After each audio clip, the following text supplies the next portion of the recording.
Hi friends, good morning అందరికీ. ఒకరి వల్ల నువ్వు బాధపడ్డా పర్వాలేదు, ఒకరి బాధకు మనం కారణం కాకూడదు. నీలో లోపాన్ని ఎవరైనా వేలెత్తి చూపితే ఆగ్రహించొద్దు. నీ మేలు కోరుకునేవారు ఒక్కరైనా ఉన్నారు అని ఆనందించాలి. మాట్లాడడం అంటే కేవలం మనం చెప్పాలనుకున్నది చెప్పేయడం కాదు. మనకు తెలిసిన సమాచారాన్నంతా ఇతరుల చెవుల్లో కుమ్మరించడము కాదు. మాట్లాడడము ఒక కళ. చెప్పాలనుకున్న విషయాన్ని ఎలా చెప్తున్నాము, వినేవారిలో ఎలాంటి భావోద్వేగాలు కలిగిస్తున్నాము అనేది ముఖ్యం. మన మాటలు అవతలి వారిని సాఫీగా ప్రయాణానికి తీసుకెళ్తున్నట్టు ఉండాలి.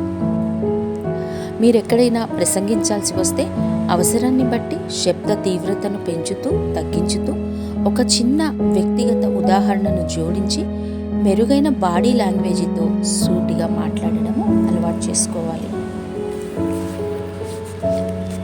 ఓకే ఫ్రెండ్స్, ఇది మీ అందరికీ నచ్చితే లైక్, షేర్, సబ్స్క్రైబ్, మీ కామెంట్ కూడా తెలియచేయండి.